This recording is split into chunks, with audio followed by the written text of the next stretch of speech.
প্রিয় দর্শক, আজকে আমি আপনাদেরকে দেখাবো সৌদি আরবে সবচেয়ে বেশি বেশি কোন কোন জিনিসগুলি হয়। তো দেখেন, এটা হচ্ছে সবজি।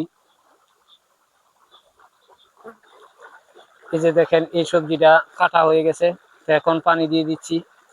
এই যে পানি যাচ্ছে। কাটার পর সাথে সাথে পানি দিয়ে দিতে হয়, না তো মরে যায়, মরে যাওয়ার সম্ভাবনা থাকে। তো এখানে দেখেন, নতুন বিচি দেওয়া হয়েছে। হয়তো কিছুদিন পরে বিচিগুলি উঠে যাবে, নতুন করে আবার সবজি হবে। দেখেন, পাশাপাশি এটাও হচ্ছে। হয়তো আর 7-8 দিন পর এটাও কেটে মার্কেটে দেওয়া যাবে।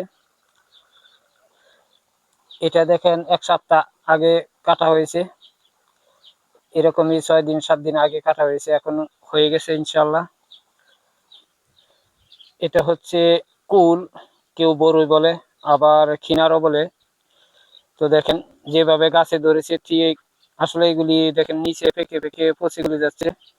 খাওয়ার মতো মানুষ নেই, এত ফল খাবে, খাওয়ার এই দেশে মানুষ খুবই কম। এই যে দেখেন, এখানে আরেকটা বড়ি গাছ, এটার নিচেও দেখেন কিভাবে পড়ে আছে। এই দেশের জনসংখ্যা কম, ফল ফলাদি অনেক বেশি হয়, সেই জন্য ফল ফলাদি বেশিরভাগই পেকে নষ্ট হয়ে যায়। দেখেন নিচে কিভাবে পড়ে আছে, গাছে দেখেন কিভাবে। তো মার্কেটেও খুব একটা চলে না, মূল্য কম। এটা হচ্ছে একটা লেবু গাছ।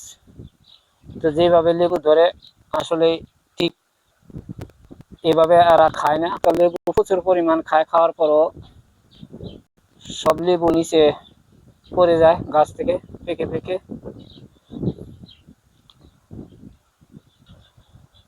এখানে দেখেন আরেকটা বড়ি গাছ। তো এটা নিচে দেখেন কিভাবে পড়ে আছে। আসলে এত বড়ই যেভাবে ধরে সেভাবে নিচে পড়ে থাকে। দেখেন প্রচুর পরিমাণ নিচে পড়ে আছে। এই যে এখানে দেখেন